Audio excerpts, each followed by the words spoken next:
today. You're not sure what makes you feel uneasy. You're not sure what makes you feel uncertainty. Apparently, in 2019, there were 301 million individuals who are suffering from anxiety. Okay? Suffering, okay? And apparently, when they're asked what caused their anxiety, it's not about present problem. It's most of the time about what's going to happen tomorrow or the next day. For example, most of the time, students are anxious because of their exam on Wednesday, their teaching demo tomorrow, their interview tomorrow. Okay? That's why if you've noticed, it's filled up uncertainty. And the thing is, God gave us a brain that works. So most of the time, what we do when we are anxious, we simulate the possibilities. Tama ba? You think of the possibilities of what could happen. What could happen in my interview? What could happen in the exam? What could happen in my grade nutrition? Right? And most of the time, since we're limited, we're human beings, we're still in a very sinful world, we go for the worst scenario. Okay? And what will that make you? It will make you think in the evening, especially in the middle of the night. It will make your chest tighter. It will make you breathe more difficult or harder, right? You palpitate. And you fail to sleep better, right? That's the effect of anxiety, right? And most of the time, when we open this up to friends, what will they tell us? What do they tell us? Sige na, ano yung usual sinasabi sa inyo ng friends niyo when you tell them about your anxiety? I'm really anxious about the interview. How do they respond? Huh? Don't worry. Stop being anxious. Stop worrying. Right? Yeah. The more you think about it, the more you be more anxious. And it all makes sense. The thing is it effective? Does it help your anxiety? Yeah. And how do you feel about it? When they tell you, ikaw kasi, you always worry. How do you feel about it? You feel shame. Because you cannot stop your worry. You cannot stop your anxiety. Right? So, anxiety plus shame comes different other emotions. Even depression. Right? Right? Ito pa, mostly for Adventist friends. Read Philippians 4, 6, and 7. Diba? Do not be anxious about anything. Right? But that verse is truly makes sense. It does make sense, right? Kaya lang, most of the time, it fails to work. It fails to help. Why? Because we did not go deeper. Okay? We did not understand what the real message is on that verse.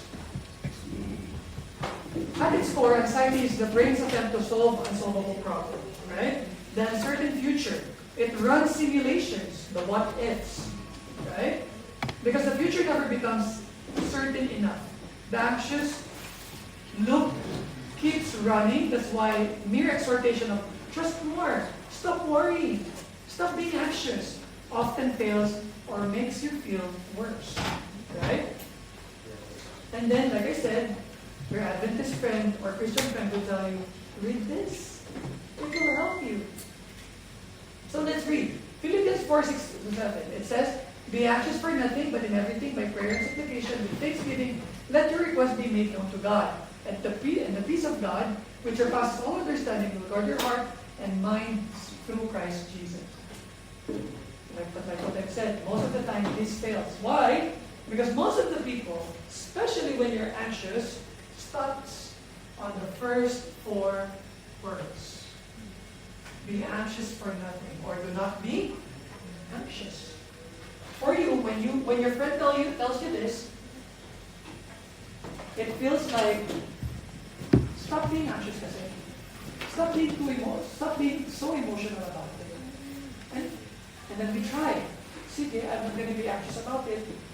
But it's not working. Since, like I said, Our brain is supposed to work. It's an energy that is already existing. Right? Remember when Paul wrote this, where was he? He's in prison. Right? He has chains on his hands and feet. And that was just after him being what? Being stoned, being mauled, right? And being locked up. Diba? And yet he said, be anxious. Be not anxious about anything. Diba? Where is he coming from? How can he write such things where in fact he just got into a lot of stress? Diba? Well, Paul is not commanding us to stop being anxious. And God, talking through Paul, is not telling us not to be anxious. If you notice, there's the key word. Remember when I told you guys when you're taking exams? Encircle the keywords, right? So let's read the keywords. Be anxious for nothing, but that redirects everything. But in everything, by prayer and supplication with thanksgiving. There's that but, and that's really important. Okay? Is it really possible not to be anxious? With our limitations? No. It's not possible. We will keep on thinking. But we have to redirect the thought. Redirect it to what? Of course, we have to tell God our problems, right? That's prayer and supplication. But there's another key word. With thanksgiving. It means when you are anxious, you have to be what? Thank you, Lord, for all this anxiety. Is that it? Gusto ba ng Panginoon na maging ano kayo? What do you call that? Philosopher or something? Not necessarily. God wants you to recall His goodness. Okay? Think about His goodness. Think about His faithfulness. Think about all the prayers answered.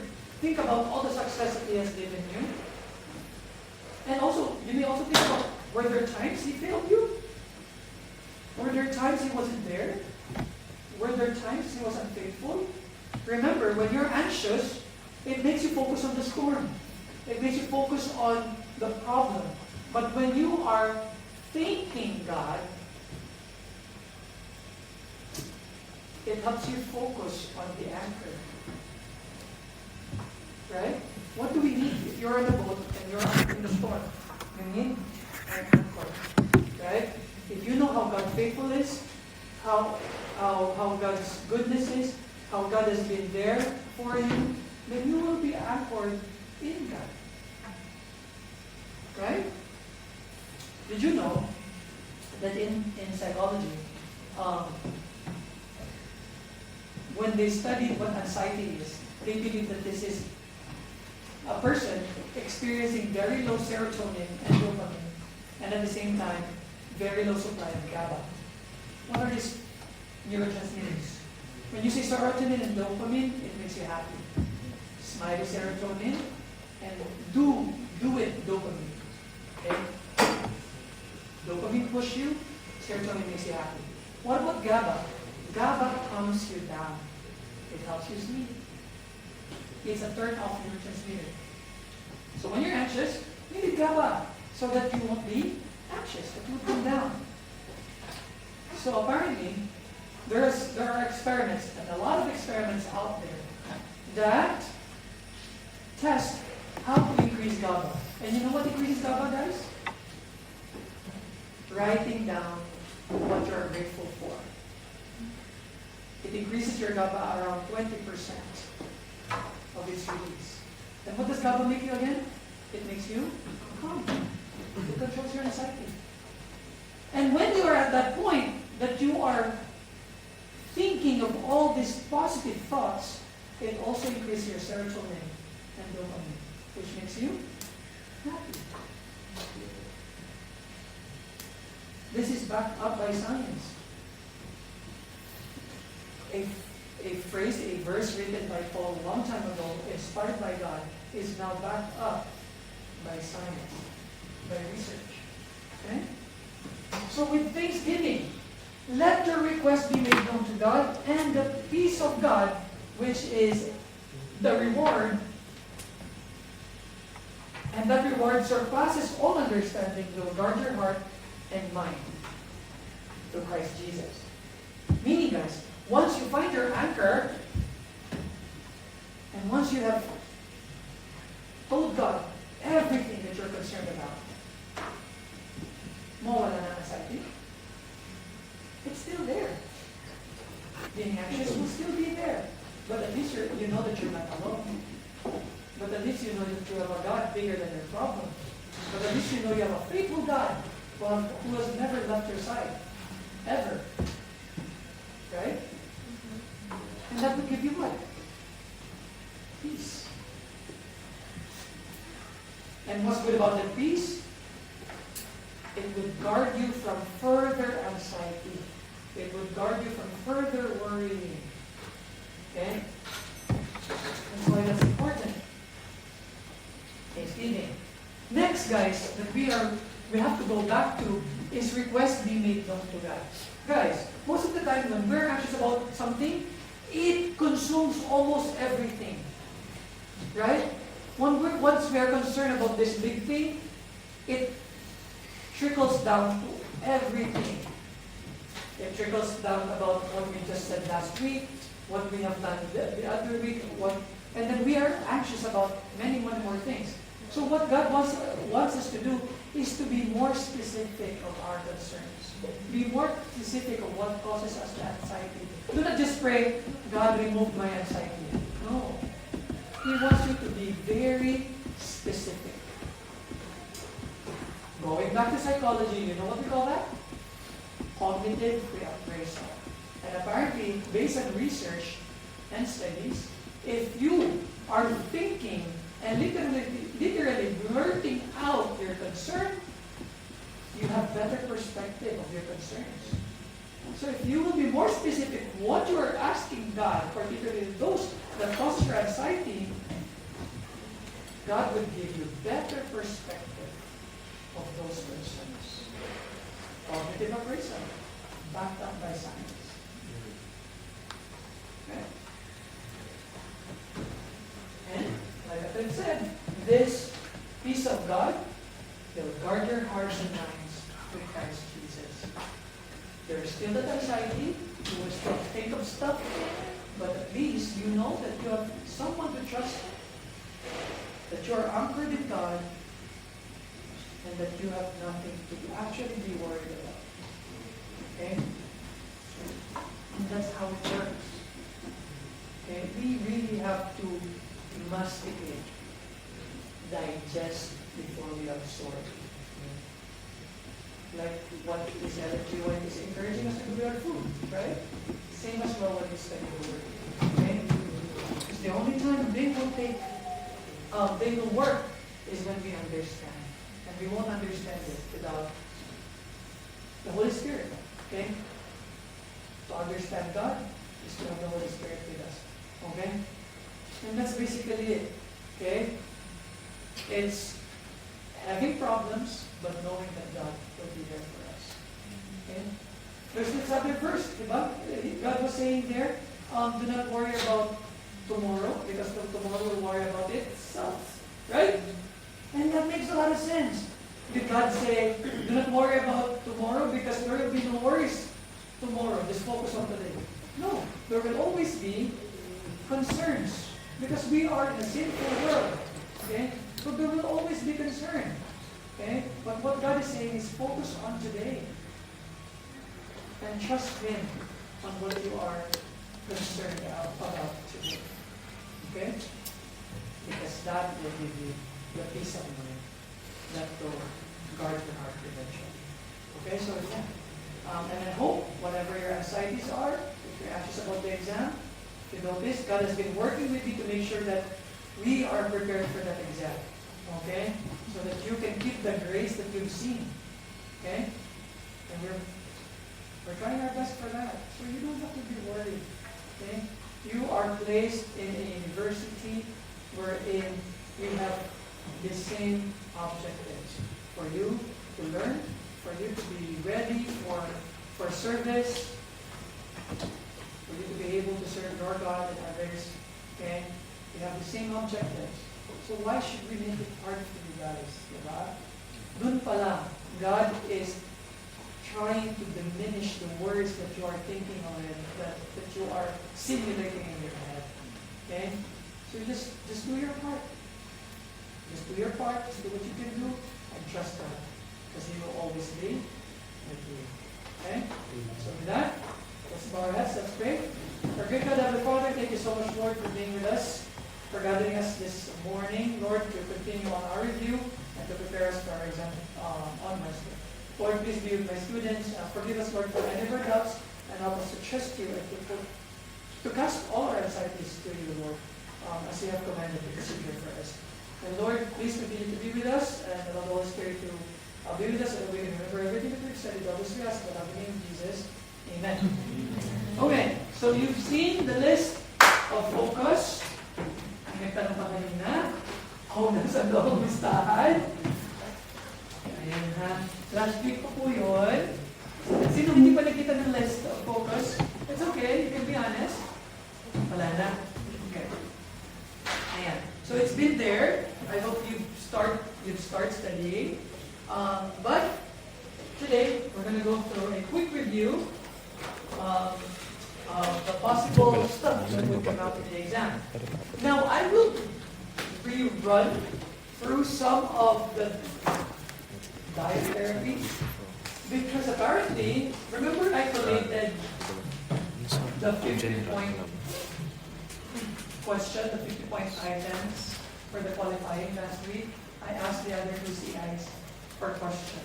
And then when I got their question, I was like, oh, I didn't emphasize some of these things because I thought they're not important. But apparently for those CIs, those are important. So I'm going to brush on those things today. Okay? So that you'll be prepared for the qualifying exam. So that 50 items will be perfect, alright? Imagine, perfect from 50 out of 300. That's a lot already, right? It's how many percent? At least, I know, never pag-usapan yung percent.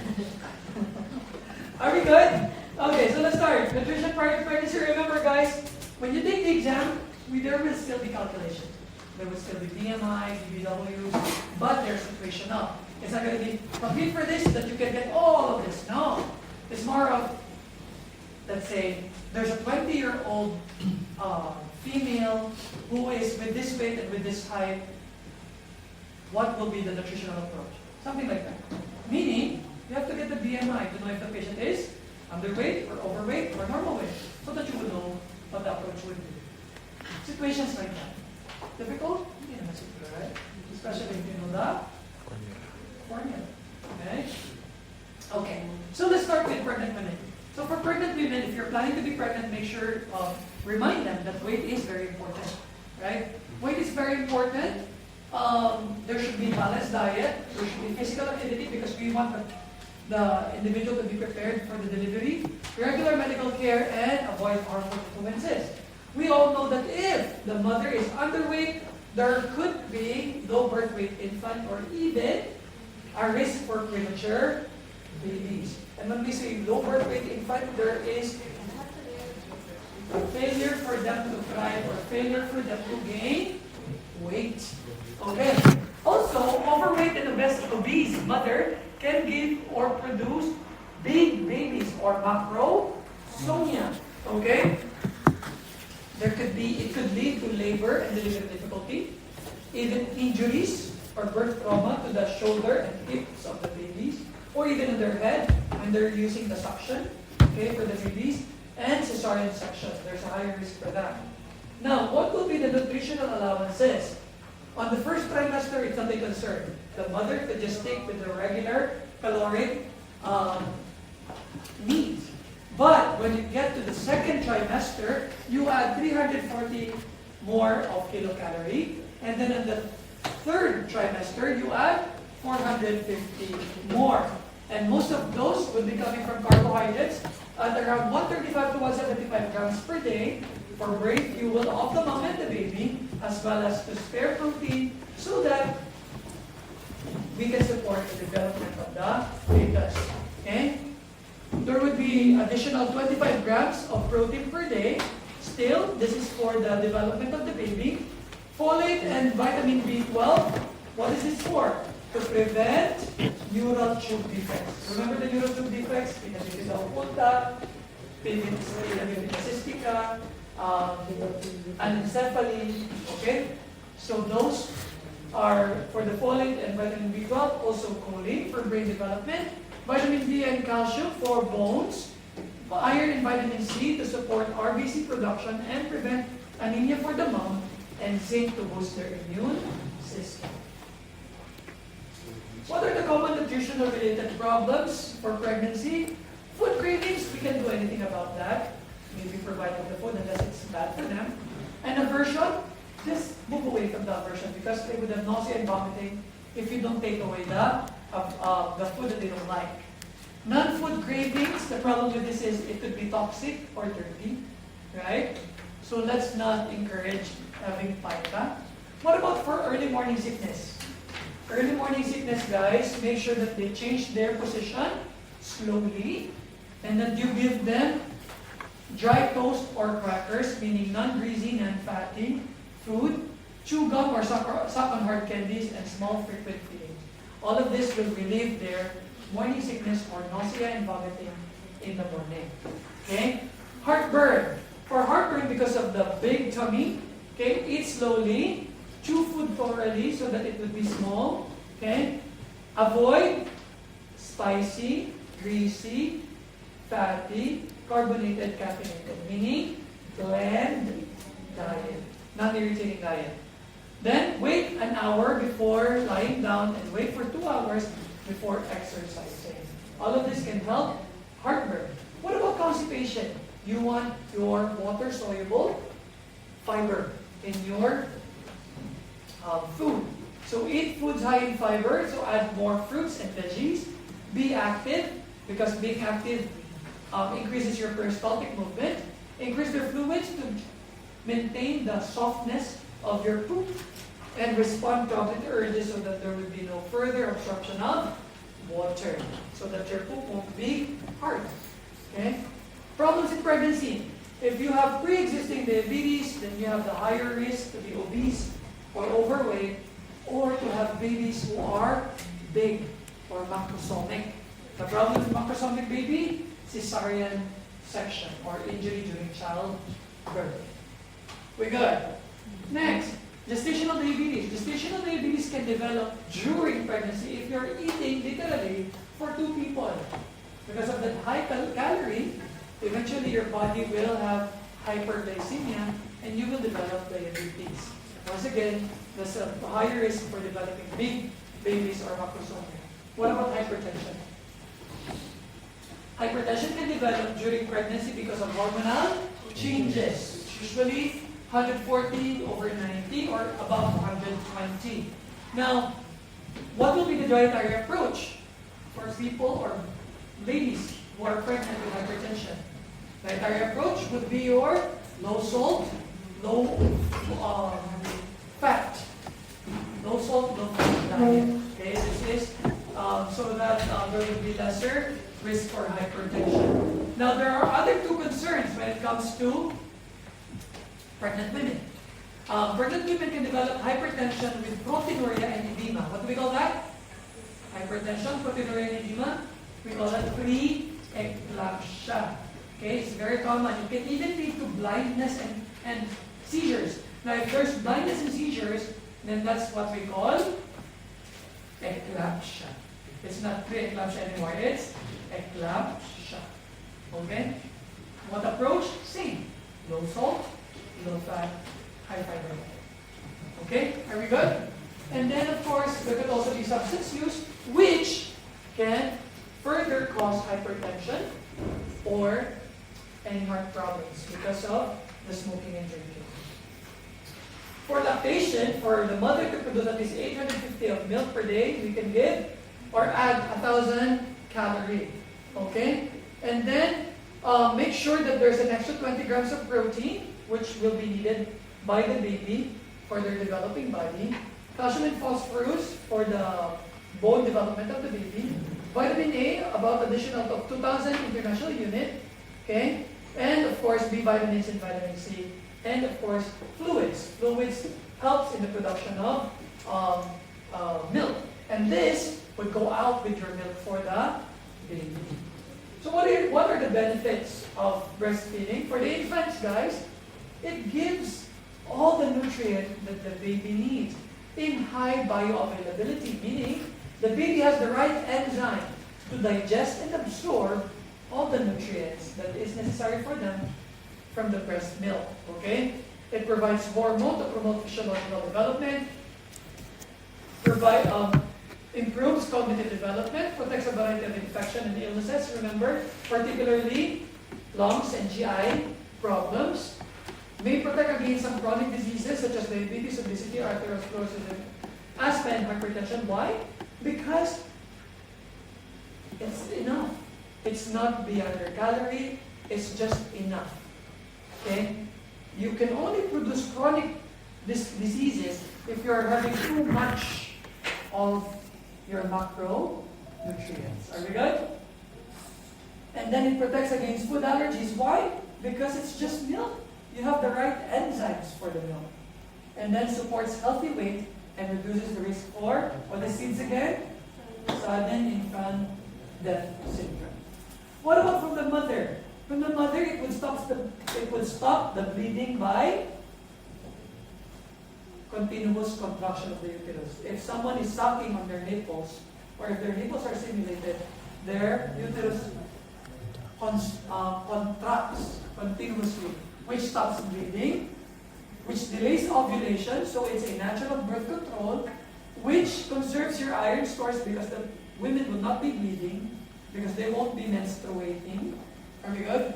And may protect against ovarian cancer and reduce the risk of diabetes. Are we good? So those are the benefits for the mother. And for the environment, of course it saves the environment because you don't have those plastics, right? And cost and time saving. Okay? Now, what affects the milk production? First, your diet. Your diet should consist of meat or more on vegetable soups because this increases the production of milk. But too much water though, or over intake of water, decreases the production of milk. So if you go beyond your 3 to 4 liters, then that could lead to decreased production of milk. Nutritional state of the mother. A healthy mother means healthy milk and milk production. Meaning, if all those additional nutrients, you have to add your B vitamins, you have to add your vitamin C, you have to add your zinc. If all those are added in the consumption of the mother, a healthy mother will produce healthy milk. Okay, or beneficial milk for the baby.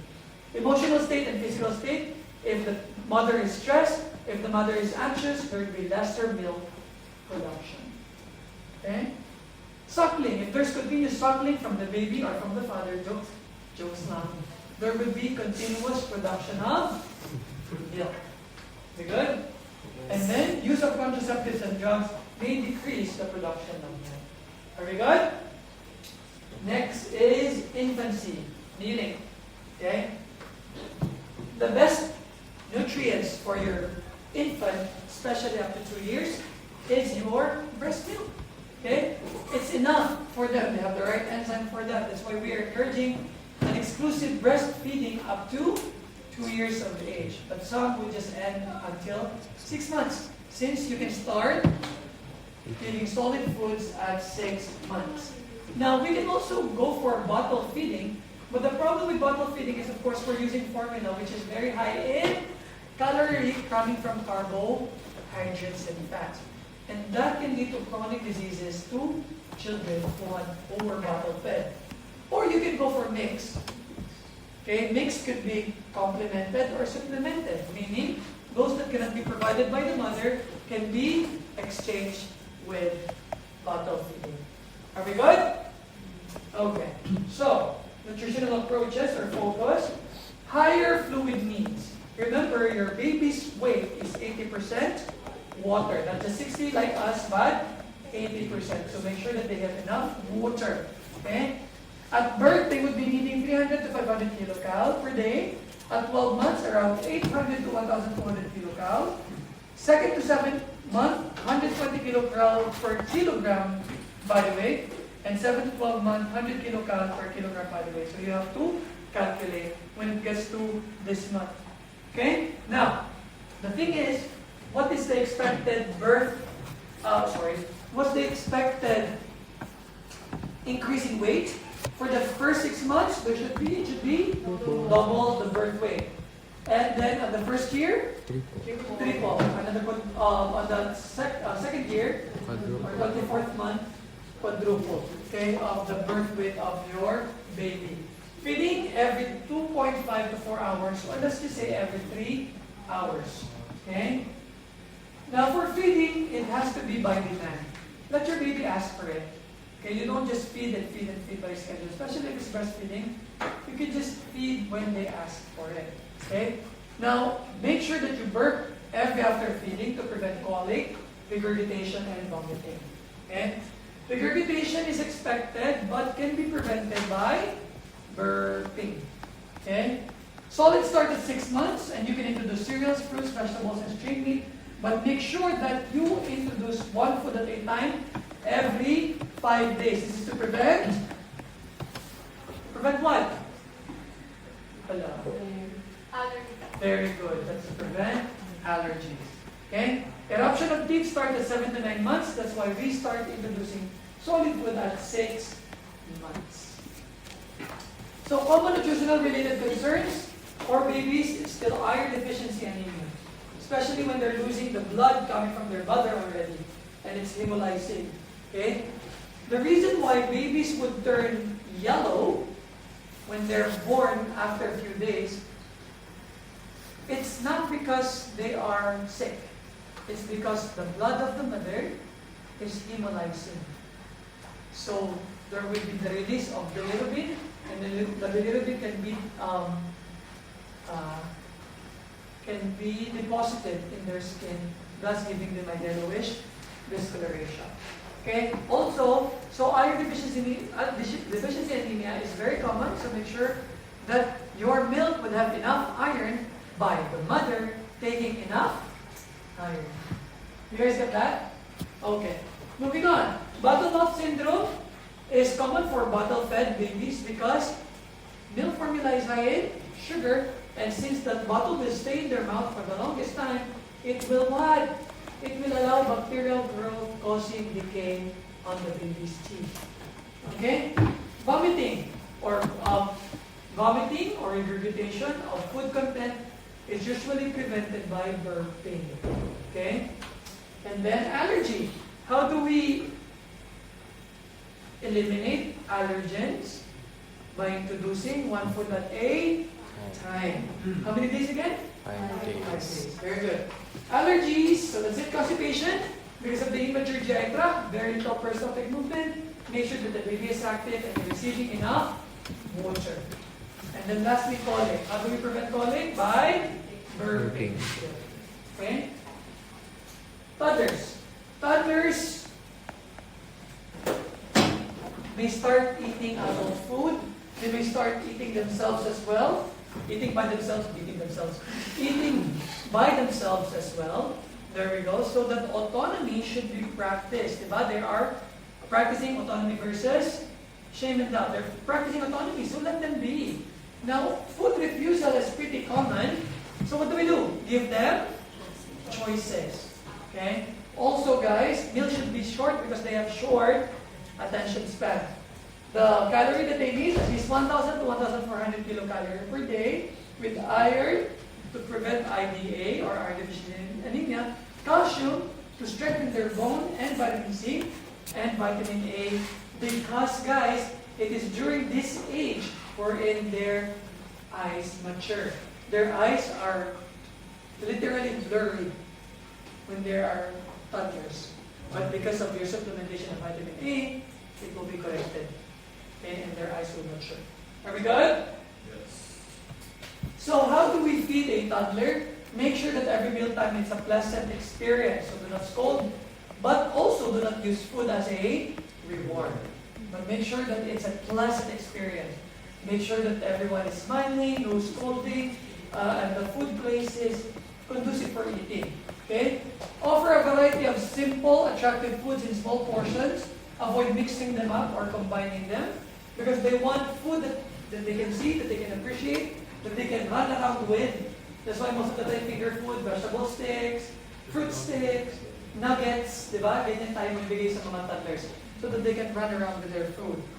Do not use food as a reward because that would make them obese or make them manipulative, or as a punishment because they will hate eating. Okay, they will have a bad relationship with food. So do not use it as a reward or punishment. Schedule meals, sleep, and snack in balance because we want to maintain optimum appetite and good behavior. Okay? Avoid the routine use of sweet as desserts because it can make them fat and may lead them to develop chronic diseases. Preschoolers. For preschoolers, it's the same as having a toddler. Okay, they eat adult food, require snack between meals. Okay, because they're very, very energetic, that they need sources of energy. Should be guided and taught to use utensils because they are what? Practicing their independence. Okay? Next, guys. School-age child. Okay? What is the nutritional requirement? 1,600 to 2,200. For females who are short and not that active, these are what? The same nutritional requirement for you. Okay? Make sure that their food is protein rich because it gives them longer satiety. It makes them awake in class. Okay? And then, independence in feeding, though, may lead to malnutrition. Why? Because they're choosing their own food, they're exchanging their food, and they might not be having the right food. Okay? Obesity may develop as well because of that independence. Adolescent. What's the main concern during adolescent? The growth spurt. Okay? Thus, the adolescent needs for nutrient and calories increases, particularly during that stage. So add protein for muscle development. Add calcium and vitamin D for bone development. Add iron to prevent iron deficiency anemia, especially with women who are now menstruating. And B vitamins to support their brain and spinal cord development. Okay? Calcium should be at least 1,200 to 1,500 to prevent osteoporosis in later life. Meaning, guys, as early as adolescent, we are preparing, especially ladies, are preparing for the development of osteoporosis. Okay?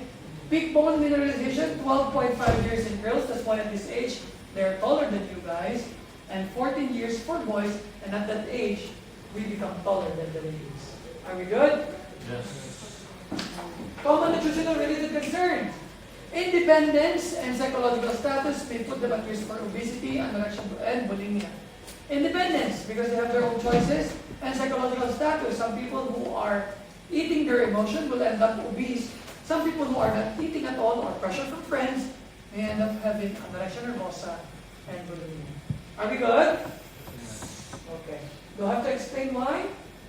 I think I understand already, right? Young adults. Our main concern for young adults is to prepare for the future. Okay, to prepare for your future health. So maintain adequate iron intake to prevent iron deficiency anemia. About 18 milligrams with folate per day. Calcium and vitamin D and sun exposure to prevent osteoporosis. Low-fat, low-cholesterol diet to prevent what? Atherosclerosis or hardening of your blood vessels and some cardiovascular disorders. Obesity and hypertension are common because they're enjoying the fruits of their labor and the fruits of their adulting. Okay? What about for middle age?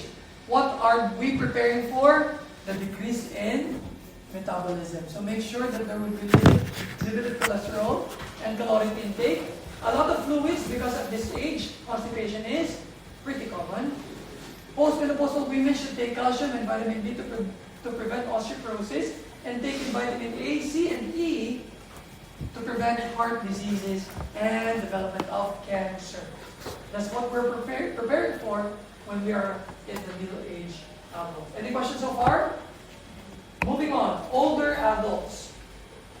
Very, very slow metabolism. So, lesser caloric intake to prevent obesity and development of chronic diseases. More fiber to delay the absorption of glucose and to give bulk into our poop, giving a softer poop. Okay? We may also consider the decrease in saliva and gastric juices, which decrease digestion, okay, and makes it hard for us to absorb nutrients. Also consider their psychological well-being. How are they thinking? Are they developing dementia? Are they developing Alzheimer's? Do they still know that nutrient is important? Do they still know that eating is important? Or they could be going through emotional changes, such as what? Dying of spouse. Okay? Your wife, your husband dying. Okay? Or emptiness. All your kids are out already and there's just the two of you guys. Okay? So that could also be a factor for nutrition. And then of course physical factors, the wear and tear. Losing of teeth, little saliva or drying up of the mouth. That could lead to problems with eating. Are we good? And that's across the lifespan. Concerns before we move on to the different disorders? Do you need a break? Okay, so should we continue? Okay, so different disorders then.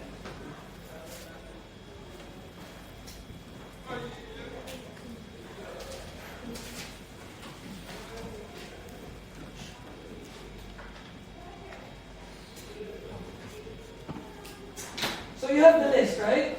What's the first in your list? Obesity, right? And how does obesity develop? When you are taking too much calorie and you're not burning it. Eating too much carbs and fat and you're not using it. Okay? So, how do we... Sorry, my bad. How do we deal with obesity, guys? Low-calorie diet, which we will be discussing later on. Next would be diabetes. Okay, diabetes, guys, has two types, type 1 and type 2. What's the difference? Type 1, commonly seen in children, but not as what we don't call them juvenile diabetes anymore, is an autoimmune problem. Meaning your body destroys the cells, beta cells that produce insulin in your pancreas. Okay? And because of that, you do not have enough insulin to process your glucose, to push them inside your cells. So what will happen? There will be increased glucose in the blood. What about type 2 diabetes? What's the problem here? Type 2 diabetes, also known as your insulin resistance. And there are still vague explanation of this. Some people are saying because of too much fat stored, okay, that makes your cells insensitive to the insulin, thus not allowing your glucose to get inside the cell. So the problem will be hyperglycemia, and hyperglycemia can damage your large and small blood vessels, causing problems to the kidneys, to the heart, to the eyes, and even your nerve endings. So, what will be the dietary approach for diabetes mellitus?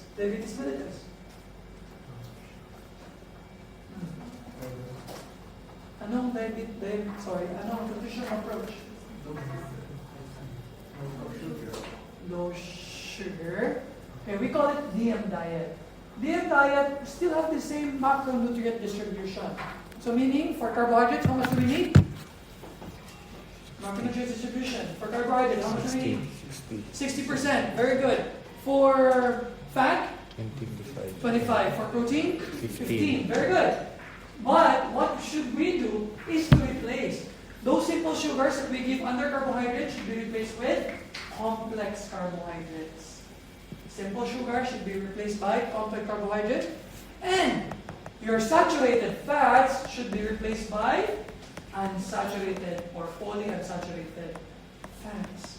Meaning fats that comes from mostly from plants and not from animal sources. That's how we deal with diabetes. Okay? Moving on, gastrointestinal problems, particularly, let's start with peptic ulcer disease. The problem here is we have those three precursors. What is aspirin again? What does aspirin do?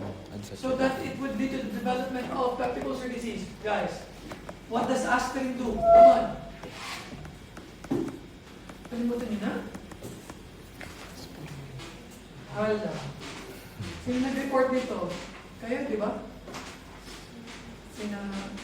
Di ba kayo? Lifespan. Lifespan pala kayo. Okay, but still. What does aspirin do? I explained this.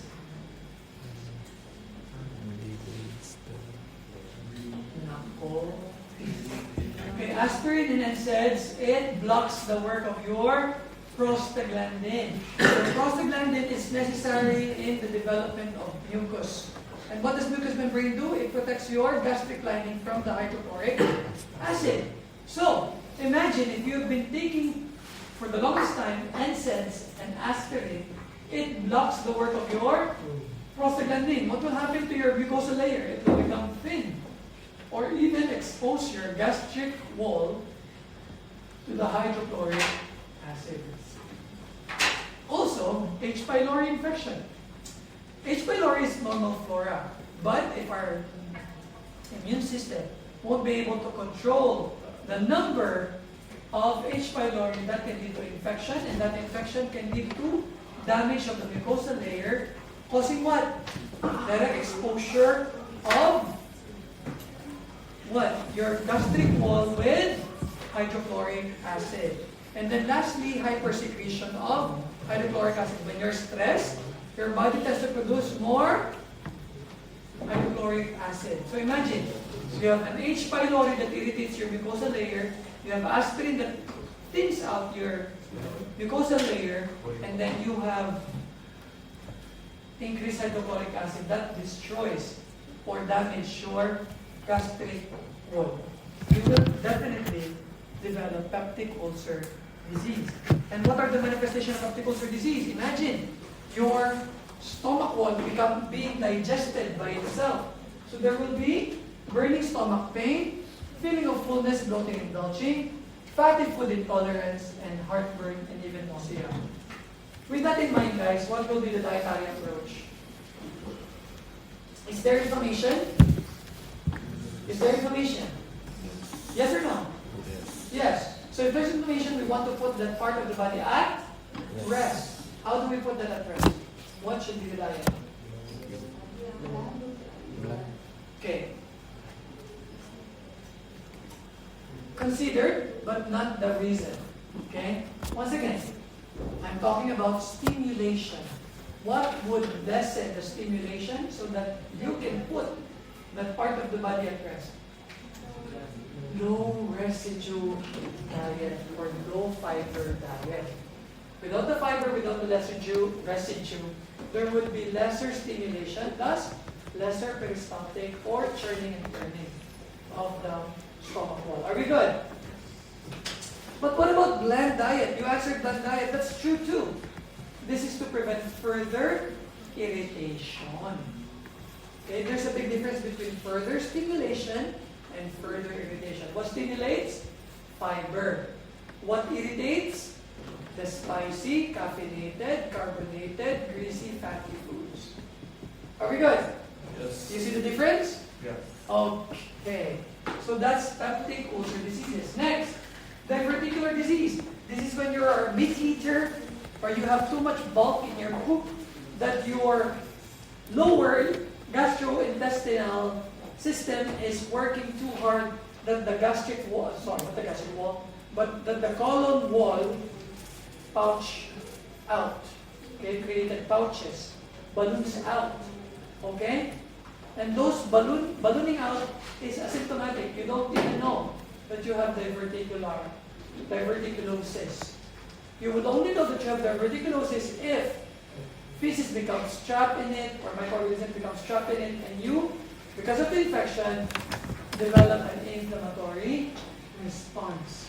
And that inflammatory response would cause what? Pain. You know that diverticulitis, diarrhea, or even constipation. Okay? Malabsorption because of the thickening and swelling of the colon. Okay? Or the lower gastric wall. Okay? Lower colon, lower intestinal walls. There we go. So, what should we do then? What should we do? What will be the dietary approach? If it's diverticulosis, meaning just the outpouching or ballooning out, we should give high fiber to prevent diverticulitis. Very good. But if it's already diverticulitis, it should be low fiber or low residue so that there will be lesser stimulation, lesser peristaltic movement. Kasi if we stimulate, what could happen? What could happen to the inflamed pouches? They can perforate. And when they perforate, they would allow fecal material into the peritoneal cavity, and that could lead to peritonitis, or inflammation due to infection of the peritoneal cavity. Are we good? Or peritoneal wall? Do you understand? What will be the diet? For diverticulosis, or just the outpouching or ballooning out? High fiber. This is to prevent diverticulitis. If you already have diverticulitis, what will be the diet? Low fiber, low residue to prevent stimulation, so that we can put that part of the GI tract at rest. Next is celiac sprue or malabsorption syndrome. The problem here is the absence of enzymes that digest gluten, particularly the gliadin part of gluten.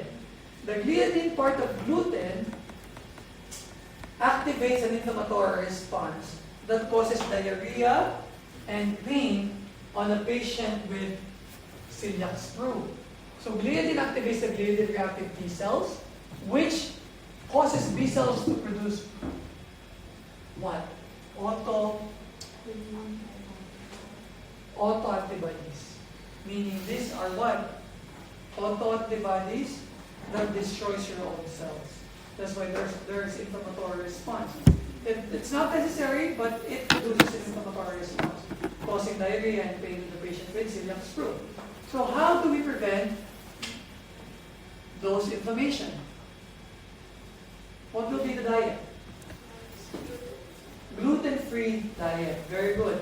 Gluten-free diet so that there will be no gluten, thus there will be better digestion. Now what are gluten-free diet? No wheat, rye, hindi rice. No wheat, rye, ano pa? Oats, ano pa? Yeah, kung gawa sa wheat, semolina, flour. Yeah. Okay? So those are not good for children with celiac sprue. Gluten-free diet. So make sure that you have a list of gluten-free food. Okay, moving on. Inflammatory bowel disease. Inflammatory bowel disease is the inflammation of the lower bowel series, and there are two types. We have ulcerative colitis and Crohn's disease. In ulcerative colitis, it affects the superficial layer, the first layer of the colon, and there are patchy lesions, okay, that can lead to ulcerations, erosions, even perforation and bleeding. That's ulcerative colitis. On the other hand, we have Crohn's disease. Crohn's disease affects all the layers of the stomach. That's why not stomach, of the colon, the large intestine. And thus it can lead to what? Also perforation. And perforation, allowing the fecal matter into the peritoneal cavity, can lead to peritonitis. Are we good? Are you still following? So what would be the diet if this is irritation of the colon? We want to put that at rest. So what will be the diet? Low residue, low fiber diet, right? Right? Okay. And of course, we can add there blend, non-irritating diet. Kasi some people will still have pain in their stomach or in their tummy. Next, guys, lactose intolerance. The problem here is the absence of lactase. Okay? So the patient's body would perceive that the lactose, which is sugar from milk, is foreign, and it would trigger an inflammatory response causing diarrhea and pain. So how do we prevent this? Lactose-free diet. Or just give them lactase so that they can still have milk. Okay? Concerns? So next, guys, is diarrhea and constipation, which are the most common manifestation of GI problem.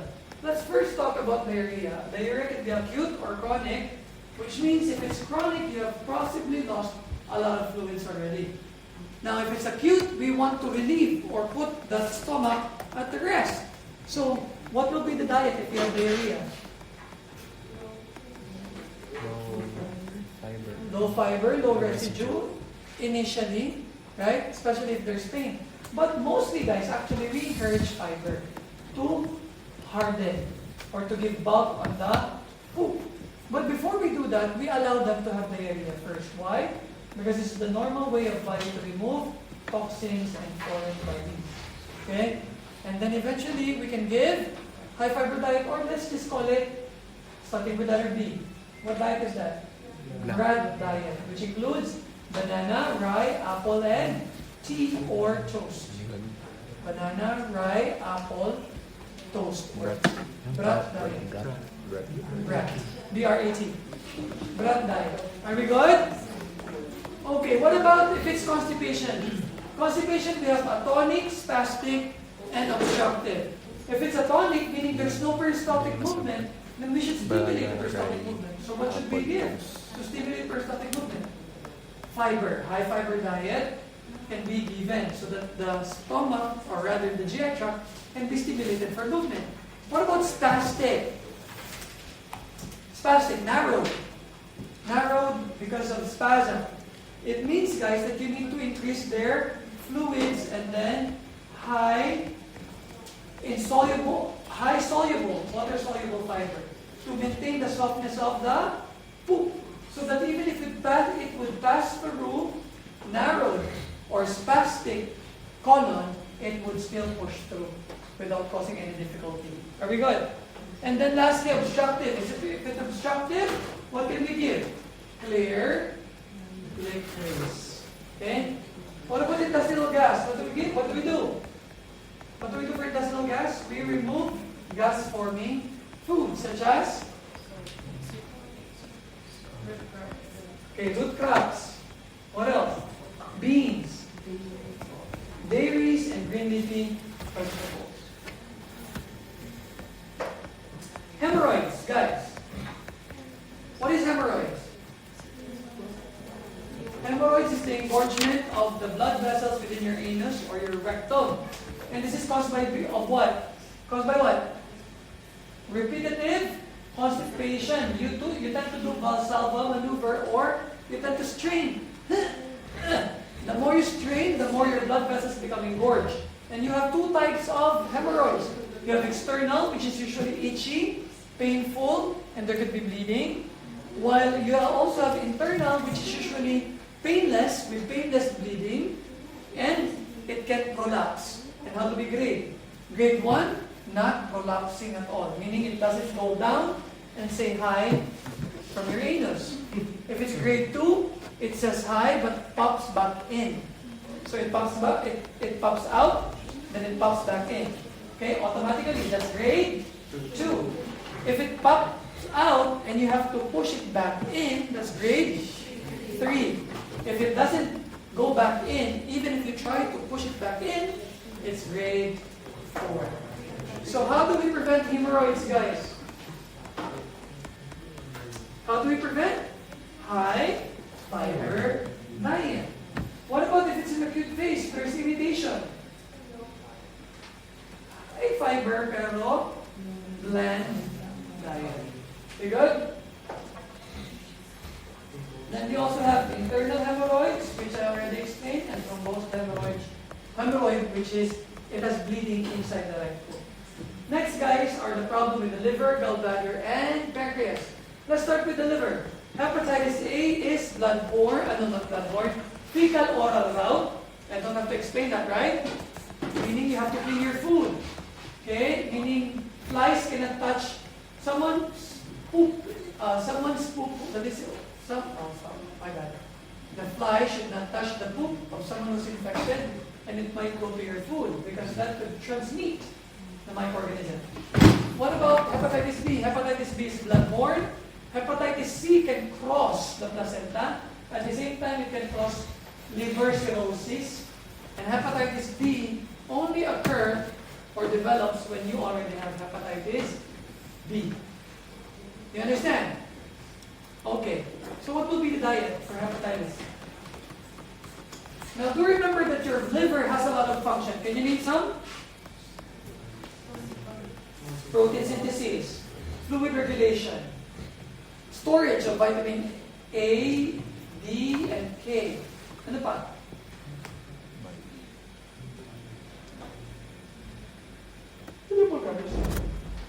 Production of blood clotting, particularly your thromboplastin.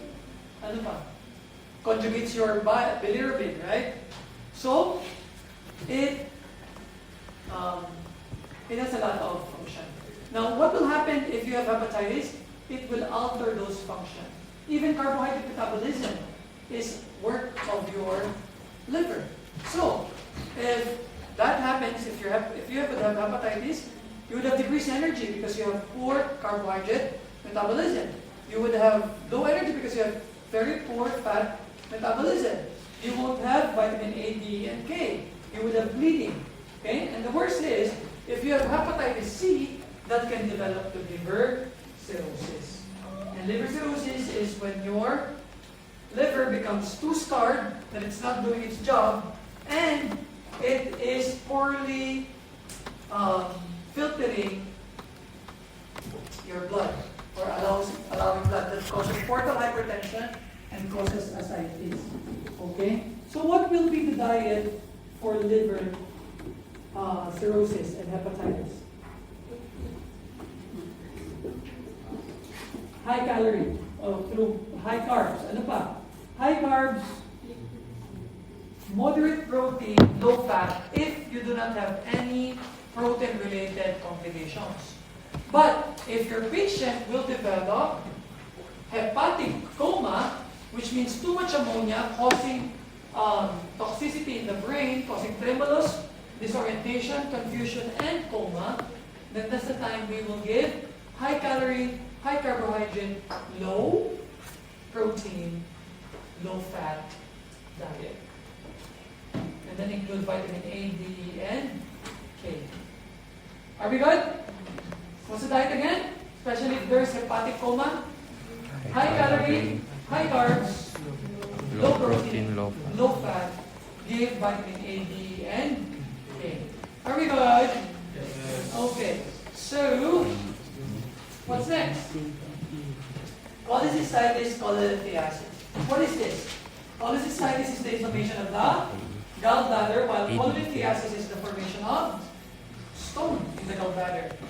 One can lead to another and vice versa. Okay? For example, if you're eating too much fatty food and your gallbladder has been contracting a lot, it can become inflamed and injured, and there could be narrowing of the opening. And what will happen? There will be supersaturation of your bile becoming crystallized or becoming a stone, and that stone can irritate the gallbladder wall, causing cholecystitis. Or, because of cholelithiasis and cholecystitis. Or, it could be because of presence of a stone scraping on the gallbladder, causing cholecystitis. One, cholelithiasis leads to cholecystitis leads to cholelithiasis, and the cholelithiasis can lead to cholecystitis. What will be the dietary approach? To prevent the formation or development of cholecystitis and cholelithiasis, low-fat diet, right? Then after the surgery, still low-fat diet. You can also give high fiber, which removes excessive fat. Are we good? Questions so far? Nagtataka ako, guys. Ba't kayo inantok right now? Even daw session 8, antok sila. Dami natutulog sa class. Why? What did you guys do yesterday? May requirements pa kayo today to be submitted for station? That's one. Okay, sige lang. If you need to sleep, go ahead. But, you're missing out, okay? Next, cystic fibrosis. The problem here is the absence of CFTR, or cystic fibrosis transmembrane conductase regulator. Okay? What does it do? It puts water in your excretory gland, thus making your whatever you are excreting or secreting fluidy. Okay? Because if there's no water there, it becomes too thick. You would have thick mucus in your lungs, thick mucus in your GI tract, thick mucus on your vaginal mucosa, thick semen for men, and that produces problem. Okay? Ano tinatawanan niyo? Ano sago-sago dyan? Okay? Ano yung i-imagine mo at natatawa ka? Ha? Share. Pag di mo share, babagsak ka sa nutrition.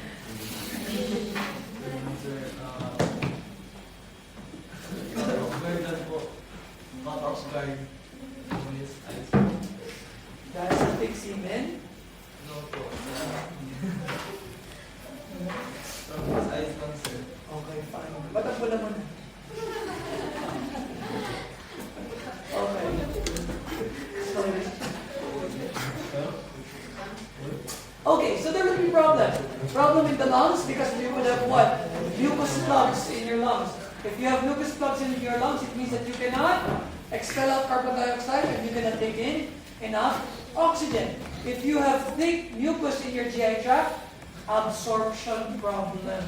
Absorption of your nutrients.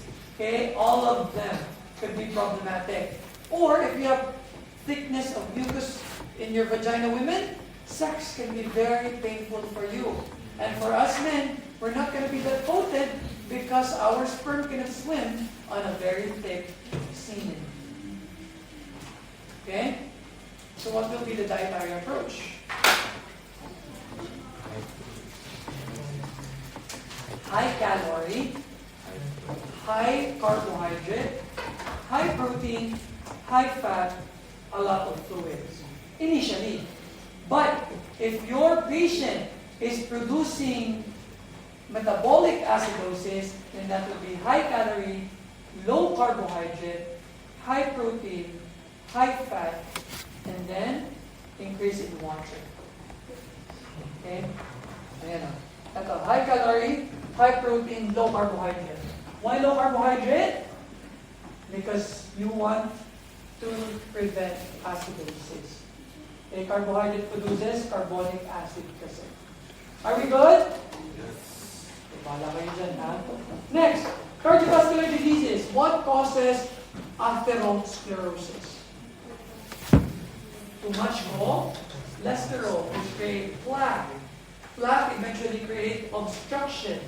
Obstruction eventually creates increase in pressure. Increase in pressure eventually cause further damage of the blood vessels.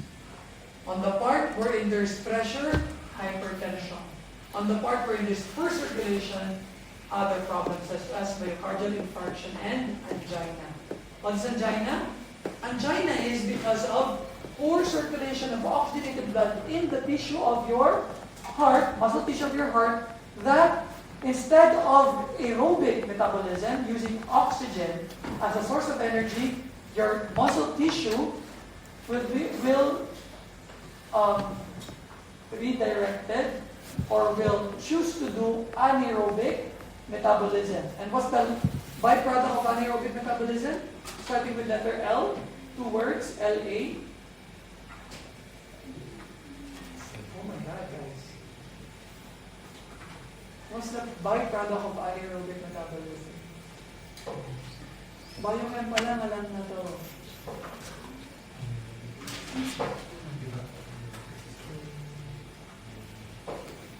Lactic acid. And lactic acid stimulates the nerve ending, causing pain when there is anaerobic metabolism in your heart muscle. We call that angina or angina.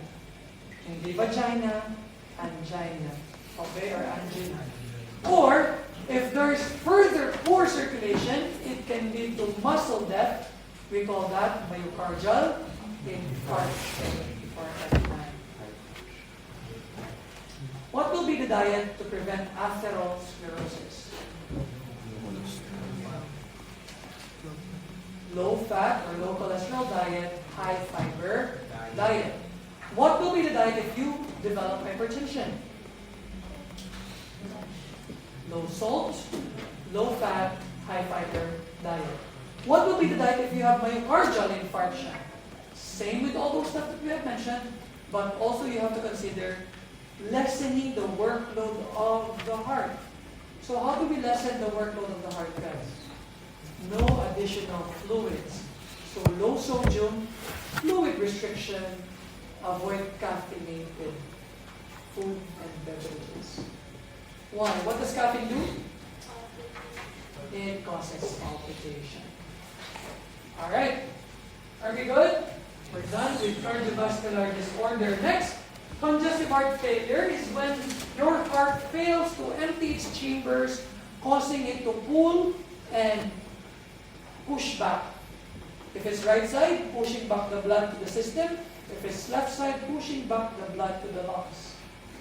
If it's on the right side, you would have systemic manifestations such as edema, hepatosplenomegaly, yan, weight gain. While if it's in the lungs, you would have cough, wheezes, crackles, difficulty of breathing, orthopnea. How do we measure orthopnea again? How do we measure orthopnea again? Hala, ayun na. What is orthopnea? Oh my God. Parang lumalabas na ulit ang difference ng section A and section B. What is orthopnea, guys? Difficulty of breathing or shortness of breath when you're lying down. Basically because your lungs is filled with fluids. How do we measure it though? Guys, I hope by the number of pillows.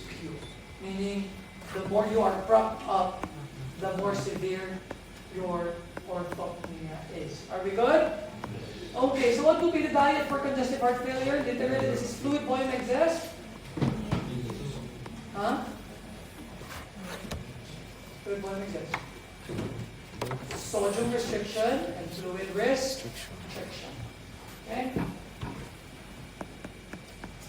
Kidney diseases. Okay, for kidney diseases, guys, we have acute glomerulonephritis and nephrotic syndrome. Also, CKD or chronic kidney failure and acute kidney failure, or AKI, acute kidney injury. Okay? So let's start with acute glomerulonephritis. The problem here is, we had an infection, the infection was gone, but the problem is the antigen-antibody complex is still present. Supposedly should be thrown out by the body, but it's still present and lodges in your kidney, causing an inflammatory response that is not needed. Let me ask again. AGN, is it an infection or not? AGN, is it an infection? Yes. It's not. Okay? It's not an infection. It is just an inflammatory problem because of a previous infection. Okay?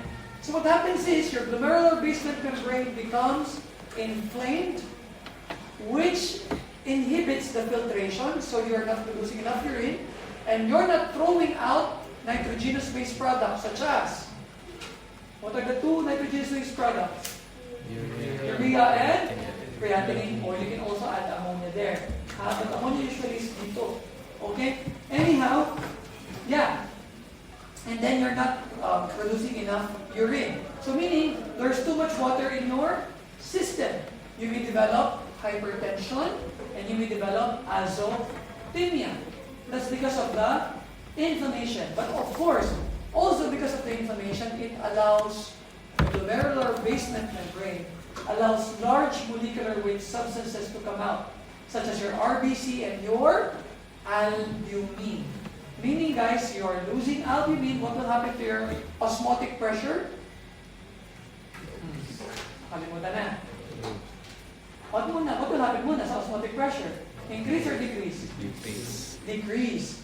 Thus, it will be overwhelmed by your hydrostatic pressure, allowing seepage of water into the interstitial spaces. That's what we call edema. Okay? So a person with AGN has hypertension, has proteinuria, has edema, and azotemia. What is azotemia? Increase in urea and creatinine in the blood. So those are the manifestation of AGN. So, what do we do then? And hematuria, by the way, blood. in the urine. So what will be the therapeutic approach? Low sodium, low protein, high carbs or high calorie, fluid restriction. Ayan. Yan tayo. And low potassium, because potassium is irritant. Remember, potassium can irritate or further irritate your kidney. Are we good? Yes. So that's AGN. What about nephrotic syndrome? Nephrotic syndrome is being born with the damaged kidneys that allows loss of protein. Or maybe an inflammation coming from toxins, infections, or drugs that cause your kidneys to expel massive protein, causing massive protein losses. So, you're losing protein, so you have massive proteinuria. So, massive proteinuria. And since you're losing albumin, you have hypoalbuminemia. And since your body will try to look for other sources of protein, it will use lipoprotein. But the problem is protein are being used up, but lipids are left behind, causing it to have hyperlipidemia, meaning too much fat in your system, in your circulation. This causes edema and oliguria. Question. Will there be hypertension? Will there be hypertension? In EGN, we're sure there is hypertension because there is water. Water is stored. Okay? It's being absorbed. But in here, is there hypertension? There is no hypertension or even hypotension. Why? Because of massive fluid shifting, massive edema. Okay? What will be the diet for this individual? High protein to correct the hypoalbuminemia, low fat to prevent further hyperlipidemia.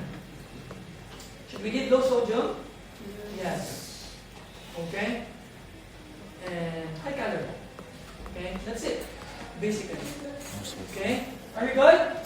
Concerns? None. Moving on.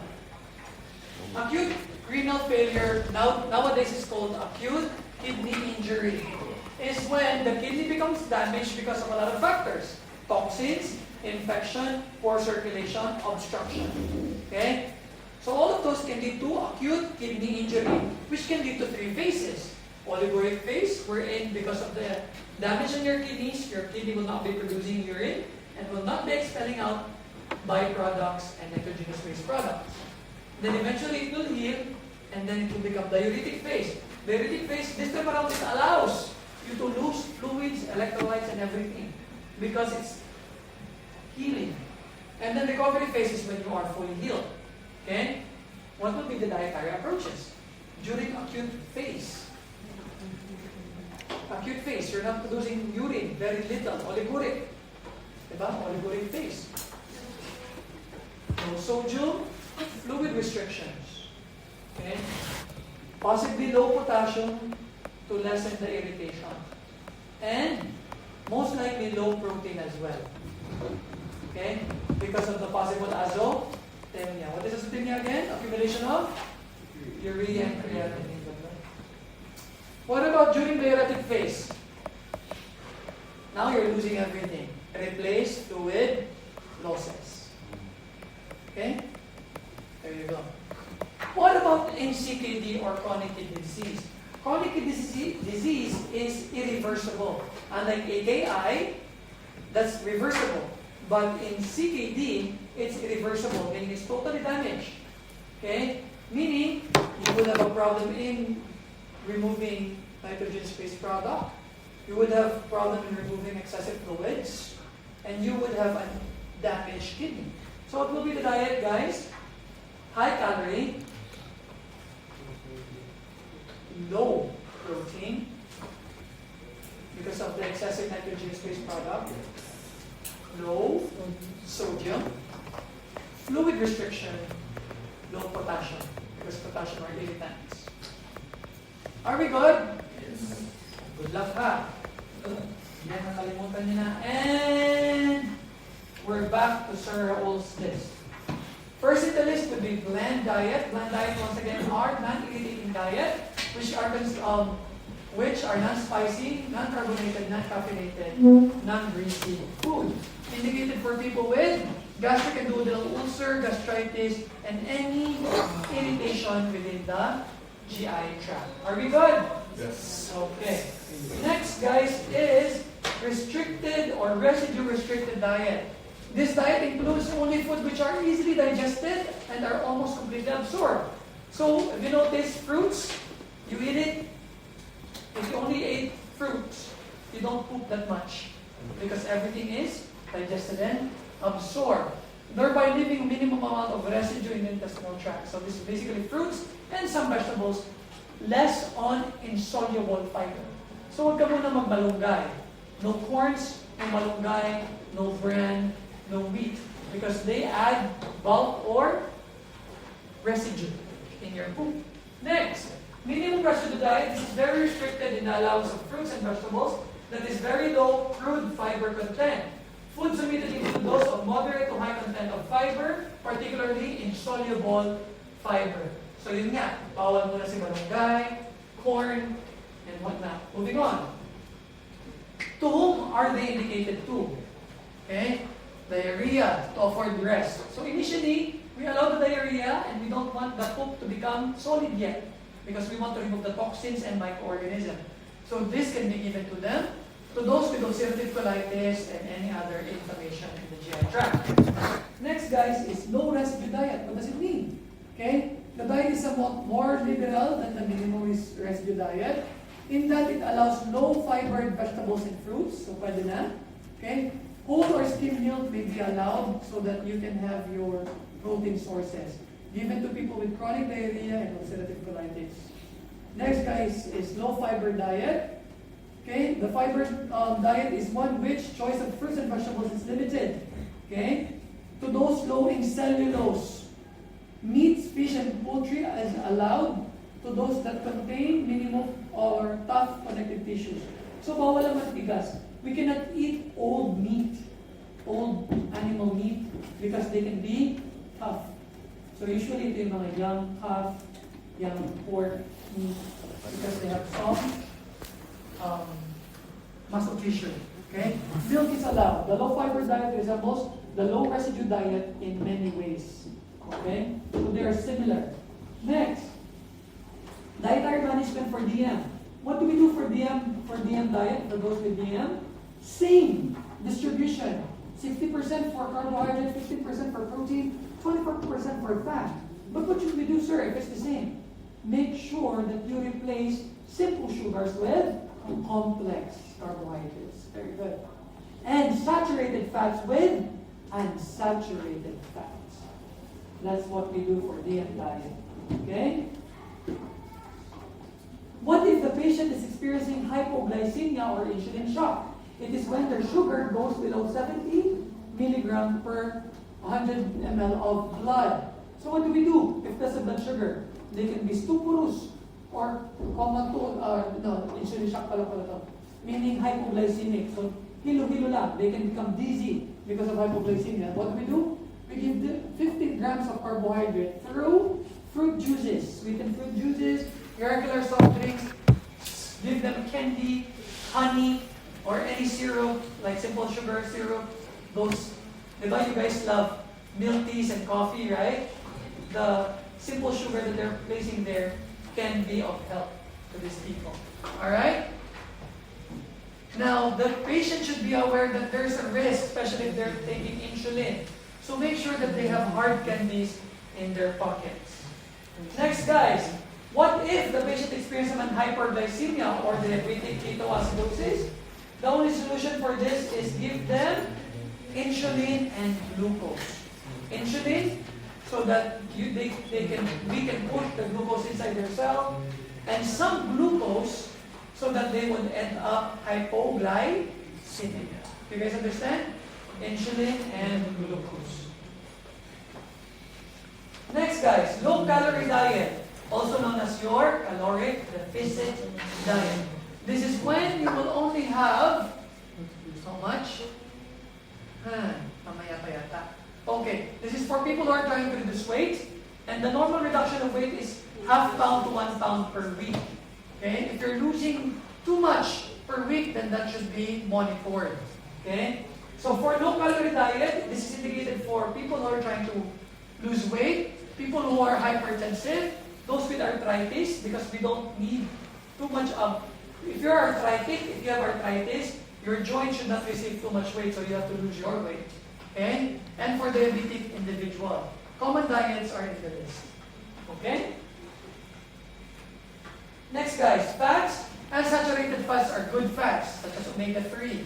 Okay? Monosaturated fats helps to lower cholesterol levels and may help raise your good cholesterol. Okay? While polyunsaturated fats are also good in lowering cholesterol levels, saturated fats are the bad ones. They're the LDLs, they're the cholesterols, or bad cholesterols that can cause atherosclerosis. Trans fat is processed vegetable oil that can also increase bad cholesterol. And then hydrogenated and polyhydrogenated and hydrogenated fats are man-made fats, which are also not good and should be avoided. So, let's move on to fat-restricted diets. When we say fat-restricted diets, we are lessening from 25% to 10 to 15%. Indicated for people with cholecystitis, cholelithiasis, atherosclerosis, those that we discussed that is related to fat intake. Fat and cholesterol controlled diet. This diet regulates the amount and kind of fat, particularly correcting the ratio between LDL and HDL, and at the same time removing bad cholesterol in the blood. Okay? This is indicated for people with atherosclerosis, hyperlipoproteinemia. Sino to? A good example is for those with nephrotic syndrome, right? Ayan. Adults with family history of heart diseases and coronary artery disease. Next in line, guys, is purine-restricted diet. Meaning, guys, we're trying to remove as much purine from the diet. So we just want at least 120 to 150. Because mostly our diet has 600 to 1,000. Imagine. So we want it to be lessened as much as 120 to 150. And what are food high in purine? Meat, fish, poultry, and beans. Good examples? Glandular organs, anchovies, legumes, lentils should be avoided. Okay? Indicated for people with what? Gouty arthritis. And people with uric acid problems such as those with uric